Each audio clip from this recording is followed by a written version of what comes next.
Today we are delighted to talk with pianist Lara Downes about her career and career advice for musicians. Lara is very sought after and accomplished concert pianist, playing concertos, recitals, chamber music, but she also is the founder and host of a video series, Amplify with Lara Downes, and a new recording label and music publishing initiative called Rising Sun Music. Beyond that, she's commissioned many composers and collaborated outside of classical music in a lot of creative ways. So it's a perfect person to talk to about career. Lara, thank you for being here. And I think you have one of the sort of fullest and widest ranging careers of anyone that I could think of. And so the first question is, looking back to your formative years, what were some really important steps you took early on in your career development? I think just listening to myself, which I hadn't learned to do. I hadn't learned to do that in school. And I mean, I guess need to give a bit of background. So I did my studies in Europe and then came back here. I was, 20, 21, and didn't kind of have a base here. So I really had to start all over, kind of from the ground up. So I had to hustle. I had to do lots of things to make rent, and also to just sort of get my footing here. And at that point, I kind of had to sit down with myself and decide how I wanted to do this, and why I wanted to do this. And I think about this a lot because I think if I'd stayed where I was, if I'd stayed in Europe, if I just sort of continued on a path that was frankly quite easy and comfy and very supported, would I have had that need and that catalyst to really sit with myself. I did actually have a light bulb moment, and it's incredible when I think about how formative that was and how many things have spun off of that moment. When I came back here, it was to this country. It was really sort of a crisis of identity, like who am I as an American person, artist, all the things, and I didn't know a lot about American music, and I just kind of wanted to explore things that I hadn't explored when I was a child before we left. And there was this exhibit at the Guggenheim, it was at the Whitney, called The American Century, which was just like a retrospective of the 20th century in America. And it was so brilliantly curated. It was the sort of the historical timeline, but at every point along the way, it was like here what was happening in society, politics, music, art, and I saw how things come together. And that's the piece that had always been missing, like how do things come together? And so specifically in American music, that has been my driver, I think. How do things come together, and how do I illustrate that there's a big picture around the music? That is so cool that an art exhibit gave you that broader perspective on how music connected to the broader culture. Yeah. So that catalyst moment or that epiphany, what did that lead you to next that then began this journey of such a multifaceted career? The next thing that happened was that I had this sort of lucky moment where I was offered the opportunity to make a record. And I had been, since that exhibit, digging into American music this deep when I look at it now, because I just didn't have the tools or the perspective, but I was just learning my basic way in, Copland, Barber, all the sort of usual suspects. So I was offered this chance to make a record, and I wanted to tell the story of what I was learning. So I wanted to make this compilation record, but story record, I guess was the way I thought about it. And nobody wanted me to do that. They wanted me to do the thing you're supposed to do when you're 21 and, do an all Schumann album or something like that. And I stuck to my guns for I don't know what reason. And there were really good reasons not to do it at that point. But I did, and that I think solidified my purpose, my vision, and also it turned out well. So, it gave me encouragement that this was a productive and powerful path. If that recording had a narrative, what was the narrative?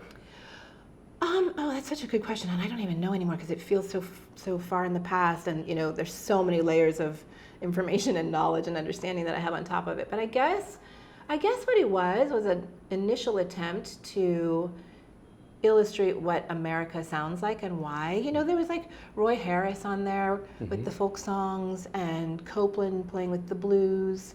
So yeah, that's what it was. I just didn't know at that point that they weren't all dead white guys who had done that. This moment that you had at the Whitney, connecting art and culture and politics and probably what was going on in the fabric of society at the time, led you to think about programming and then eventually with this recording a little bit differently. How did you cultivate artistic vision? And how has that played a role in your career development?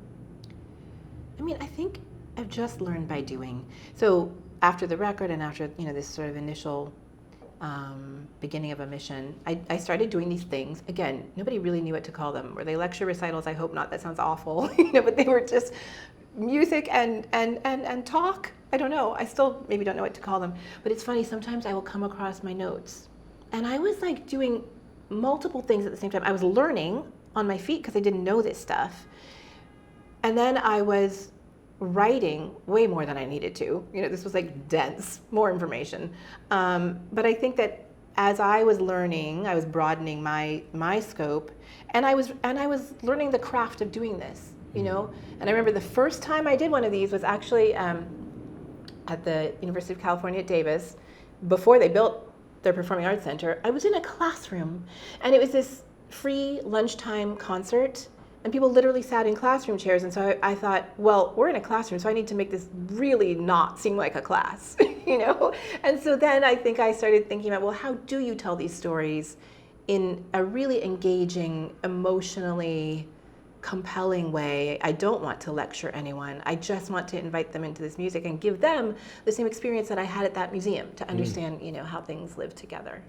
So as you were exploring this body of 20th century American music and connecting the dots of influence and who knew who or who listened to what kind of music, you wanted to share that through storytelling. Yeah.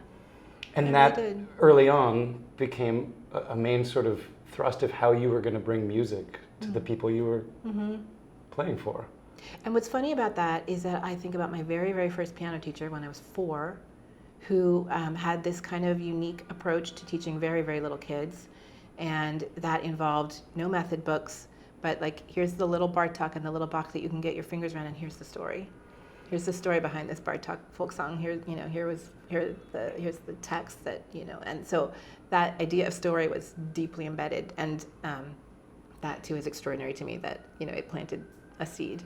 That's fantastic. What is the power of storytelling when you're sharing a piece of music with an audience? I mean, maybe there are people who don't want to know. I mean, there, again, back to museums. I think there are people who want to stand in front of the painting and look at it. And then there are people who want to read the little thing on the wall, to get the basics. And then there are people who do who already have a lot of information about who that artist is and what the inspiration was and the period and all the things. I think maybe it's just personal. I really like to know, and not the facts, not the dates and the facts, but the human story. The human story just, for me, gives a context to the music. And I think, frankly, we struggle in our field with context. Why should you care about this piece of music from 250 years ago? Here's why. Here's how it relates to your life right now, on this earth. And here's why it lasts. And here's what it has given rise to. And here's where that is going. I think it's healthy. I have the most interesting conversations with audience members after my shows, and they really talk about this a lot, the way that they have felt drawn in, invited, and it's kind of across the board, right? Because if you knew nothing coming in, now you know something. And if you knew a lot coming in, maybe you know something different. Or maybe you're just experiencing it in a different way. Because again, we don't do lectures. Telling stories about a brand new piece or a composer that is living and not yet known, or when you're bringing a composer that deserves to be known but is less known than a Chopin or a Beethoven, the storytelling provides that context and invites people in. When you're marketing and sort of bringing audiences to concerts, is there a trust that you've built as an artist that then transcends the challenges of people not knowing every composer on the program? I think so. I hope so. And to be clear, it's not like I'm setting each piece of music up with like, here's what I want you to know about this. It's more like, it's like a landscape for the music to live in, And what I love to do, and what this gives me the opportunity of doing, is to combine things that are unexpected bedfellows, right? Because either there's a sonic connection or a story connection, and that also for me is healthy because it shows that the familiar and the unfamiliar can sit together, that we can expand our ears without that being scary or effortful. So I think it's the whole blend, right? And of course, I'm always starting with a sound world. And I think I've learned to do this probably best in the realm of recording, because you really have to curate well. You really have to build well and have so many things in your mind, you know, and just that the connections, the arc, and then above that, also the story. So I think I learned from myself in different arenas. Can you discuss the importance of having a multifaceted career, and how have the different parts of your career complemented each other and helped create opportunities? Yeah. I think that's something that took me a minute, and I had resistance to it, because I think I believed that, you know, you did have to choose, and you had to do one thing with your whole heart and soul and be identified as one thing. So I remember the first time that I was invited to write something for, you know, a print publication, and I thought, well, if I do that, does that mean that I'm a writer instead of a pianist? I mean, it's funny to think about it now, because I do so many things, and I think we all can do so many things, and we should. Yes, I think you learn from all the various things you do. They complement each other. I mean, the example I gave before in terms of curating, that's been really important. But also, for me, it's about multiple platforms and multiple audiences, right? So there's that one audience that's within the concert hall. And then if you move outwards from there, there's the audience that you're reaching by your recordings. And on the radio, what a huge audience on the radio, right? And then anything that I'm writing. I remember I had written this essay some years ago. I had done this record that was a Billie Holiday songbook. And it had been published, I guess, in a music magazine. And one day I got this email, and the subject line was like something Reader's Digest. And I thought it was like a subscription thing, and I almost deleted it, and then I didn't. And an editor at Reader's Digest had read it, and they wanted to republish it. And I was like, Reader's Digest of all things? A while. But for years, I still hear, I mean, I think, you know, there's Reader's Digest sit in waiting rooms for a long time. So now there's like some person who's in the dentist waiting room, you know, in Tulsa, who's reading my thoughts about this project I did. And I'm a huge fan of that, of just, you know, reaching outside of our normal circles. And I think we reach outside of our normal circles by doing many things for many people, with many people. Some advice that I'd heard a while ago is that when you put something out into the world, you will absolutely never know who it might connect with. And so you might think, oh, I put so much work into this thing, and it seemed like it barely was noticed. And years later, you discover that somebody saw it, and then opportunity came up. Yeah. What advice do you have to say about when artists should say yes to an opportunity or no to an opportunity, or how they would embrace the idea of new things and risk-taking and facing the fear of trying something they've never done before? This is something I'm still learning. It's probably lifelong. It's lifelong. I think what I've narrowed it down to for myself is you say yes when, you know, well, you say yes when your gut says yes, of course.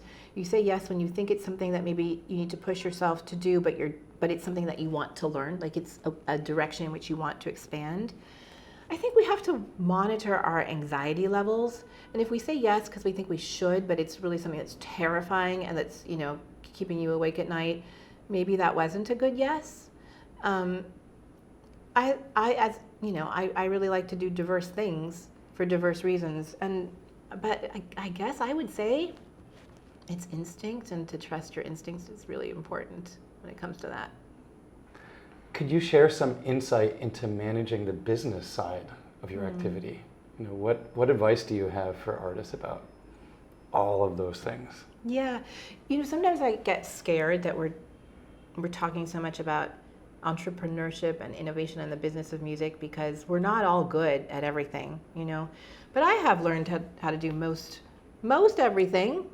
I think I have basic knowledge about how to do all the things that connect with my career, and then at this point I'm fortunate to have people who, who work with me on those things. But I still know how to do them, which I think is important. I looking at these last 3 years when we all learned how to do good or not so good video production. But I think that part of this is understanding what your priorities are. Where do you want to focus your messaging and about your career, and in what directions do you want to build your career? And so, maybe that means you have to be stronger or less strong in web stuff, or maybe you have to push yourself to do better writing, or maybe you need to branch out more into kind of the networking and collaboration side with other creative partners. I think some basic vision is important because there are only so many hours in the day. So learning to be really good at everything is probably not important, but learning to be really good at the things that are really going to serve you. Mm-hmm. So what did I need to figure out first? Well, of course, when you're starting out and you have no money to pay anybody to do anything. So yeah, you make your own website. And I'm a really good graphic designer. I am so good with Canva. In fact, we have this joke actually with my existing team, because sometimes we'll get a design from somebody and I'm like, just hold, and I go in and I make something in Canva and I send it back and I say, the design team came up with this alternative. But I think you need to know, I know how I want my things to look. That's important to me. So maybe it's being a control freak, but I think just having the basic skills to do that, and maybe it's just, showing some direction to somebody who's a professional. All those things. This podcasting thing that I do, I had to obviously learn all those skills. And then I found out that I really like doing it, and I think I'm kind of good at it. So I learned it more. That's wonderful. As a multifaceted musician with many hats, how do you manage your time? Poorly. I keep lists. I have lists of what I need to do. So I can't go to sleep at night without a list of what I need to do the next day, because when I have a list, then those things don't look so large and looming. So I do that, and then I have lists of what needs to be practiced when, what are the deadlines, and what are the priorities, and how I'm scaffolding that, because I'm not naturally good at that.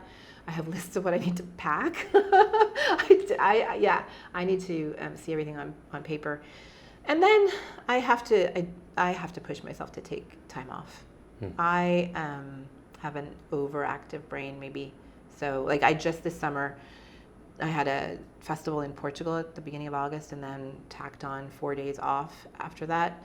And then I learned it's not good to take those 4 days off in August, because in August that means September is coming. And in September you have all this new music. So I need to take my days off in June in the future. In the balance of life, music wellness, or just artist well-being feels almost like a new topic in our field. Right. What does that mean to you? How do you think about well-being? Yeah, that's extraordinary. I think for me, I'm trying to be kinder to myself. I'm trying to start to listen to myself a little bit when myself is saying I'm tired, or I don't want to take care of that today. I'll do that tomorrow. I have a sense of urgency about all things, and I think I know where it comes from. I think that traditionally, coming up in this field means always be ready, always be the best. You can't show that you're tired or not feeling well or otherwise weak. That's how it was for me. I think that the fact that we're starting to listen to our needs as humans is incredibly important, and hopefully young people are finding support.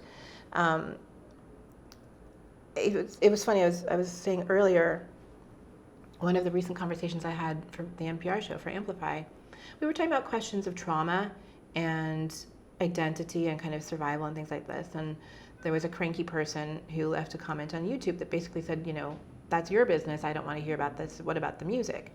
And I realized that there's also this culture of kind of secrecy historically in this industry, where nobody talked about their challenges. Nobody talked about, race or sexual orientation or emotional well-being or mental health. These were things that were hidden away, and you were just supposed to show up on the stage and do your best every night after night, and be a trooper oh, that word, a trooper. So thank goodness that is changing. I think that the pandemic had something to do with that, recognizing that we are human and that we're human together, and also that we can support each other. And what I'm finding too is that the moment that artists have started acknowledging humanity, we are supporting each other better. And we're coming into, a rehearsal with an attitude of what does everybody need? How do we make this a healthy space for everyone, and who needs a break for what, and who needs to call home, and all these things that really didn't exist before.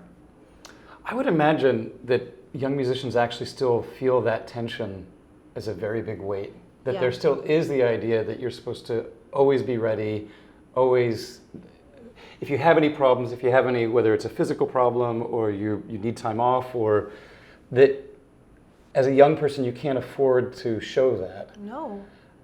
I don't know how, as an industry, that we sort of change that. What advice would you give to young people when they feel that pressure of they're always supposed to be perfect and perform and never miss a golden opportunity, but they'll pay for it if they force themselves? I mean, I like to say that institutional change isn't real, that institutions are just people, but that I think we have to take off of the next generation. I mean, for the next generation, just speak up. Just say, no, it's not okay. No, I'm not okay.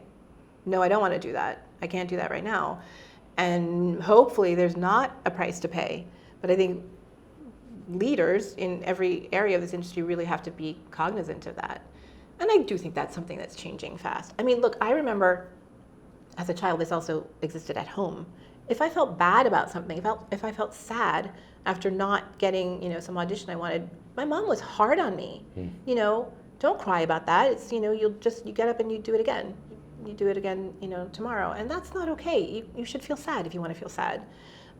Not feeling sad makes you also not feel happy when you need to feel happy. I think, when I talk about being kinder to myself, I'm also trying to let myself enjoy myself more, because I realized, this overachieving streak that runs through this field means that I have been in the position of not recognizing, appreciating, enjoying, reveling in wonderful things that happen. It's just okay, that happened, and now what am I doing tomorrow? And that, I don't want to do that. I want to just sit in today and be so thrilled.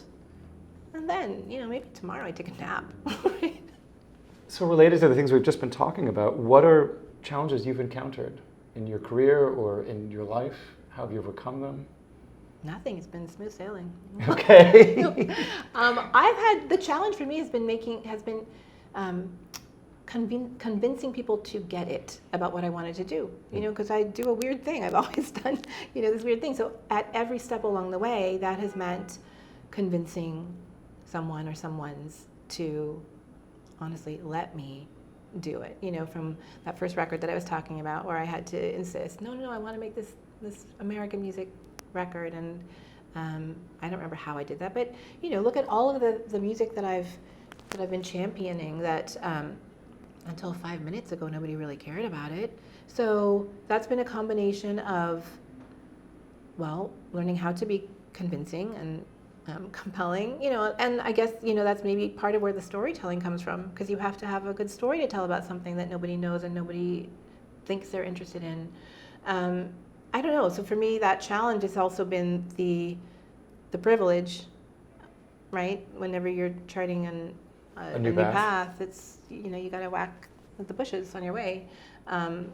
So it's nice right now that some of this is not so effortful. It's not such a heavy lift, but I think it's really helped me. It's helped me understand why I do this. When you have to explain to somebody else why they should care or help you or let you, then you're understanding why you want to do something. That you started off with that album that was American composers, and that led you on a path where it's been a sort of a personal mission to support Black composers and underrepresented composers. Yeah. So how did you arrive there? So, I think the word that I use most when I'm talking to young people is authenticity. And that goes back, this whole thing just goes back to a personal search for self. So, the next step after that first record and starting to learn about the history of American music was I just something seemed off to me, because I look around myself and I see, what we look like as a country. So is it correct that only these few people who all look the same wrote this music? That can't be right. And so I started intentionally looking. Did women write this music? Did people of color write this music? Did maybe people who are both of those things write this music? And it was a solitary search.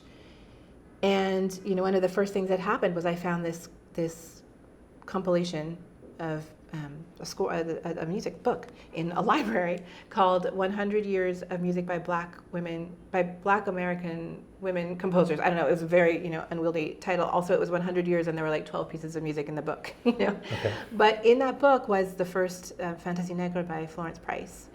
And as soon as I started to play that piece, this big part of the puzzle for myself about how do I fit into this tradition where, as far as I know, no one has ever looked like me, right? That piece, her presence, her existence started to answer that question. So, and there was something about the sound that was just so familiar, like DNA deep familiar for me. And the moment I played it in public, I saw that there was an equal recognition, and not necessarily for identity reasons, but just like this, this thing about an American sound and an American story. So I think really, really quickly, what I was looking for myself became something that I was looking for others. And that is never ending, and that is constantly expanding. And every time, there was this woman who came to me after a performance like a week ago in, where was I? California, I think. And I had been, playing music at Florence Price, talking about the music. She came to me, and she was in tears, and she wanted me to know how much it meant to connect with this composer. This woman was 87 years old. And I was thinking, how is it that you're 87 and this has never encountered this music come to you before? So it's the same whether it's, this beautiful 87-year-old woman or, a 10-year-old kid in a school gym. I don't even remember what your question was, but why do I care about advocating for this music? Because it just blows open the doors of who feels invited into this space and who cares about it. And I don't see an end in sight to the possibility there. I'll make an observation, and you tell me if it's right or wrong. You mentioned the word authenticity, and I've used the word sort of artistic vision. That you've discovered a passion to pursue a body of music and discover a body of music or help cultivate a body of music. And then that feeds into the various projects, whether it's a performance, a recording, a video interview. And I've got to believe there's a special sort of energy or power when the projects are the natural outgrowth of that passion, that conviction. Yeah. And so that you can't fabricate it. People have to learn who they are and what they're passionate about. But I do think there's real power for careers that are sparked by projects that flow out of a passion. Absolutely. Yeah, and what worries me is that sometimes I'm asked to speak to, a group of music students, and I'm asked to speak to them about, like, Black composers. And that's not my point. My point isn't that everybody should care about Black composers. I happen to, and I am deeply invested, with a specific mission about that. But what do you care about? Like, what matters to you, and what is part of you, and what is part of you that you don't see reflected or that could be reflected better? That's where you start. It's not good when we start making blanket statements about this is what's important now. There are a million things that are important now. It reminds me when we have our auditions and we hear, hundreds of musicians, and you hear so much Chopin, or you hear so much of anybody, the artist that comes on stage and has a burning passion for a piece of music, and they have a need to share that, there's something that comes to life in that performance. Absolutely. That is absent in many other performances. Yeah. And by the way, that piece might be by Chopin, right? That's fine it too. It could be any, right? Yeah. But there, sometimes when I think artistically, what could young musicians do to best help themselves? It's what lights you up. Yes. And then how do you channel your energy there? What's amazing in the body of music that you've been cultivating is that going back to the beginning of the conversation, there was no straightforward path. So if that was the body of music, you had to make the opportunities or make the case for it, which then required you to become this master communicator in multiple formats. This question of listening to yourself and knowing what your passion is or may, turn into, the one thing that worries me is that, and this kind of connects with your question about wellness, like, are we giving young people the time and space to even figure that out? Or is the weight of the repertoire time is so set, or the it curriculum is so set. And the deadlines and all the things, because that is something that comes up. And frankly, if you have very limited time off, are you devoting that time to playing around with other repertoire? No, probably you're watching Netflix. So I think that this needs to be built into the growth period, the development period of a young person. No, I completely agree.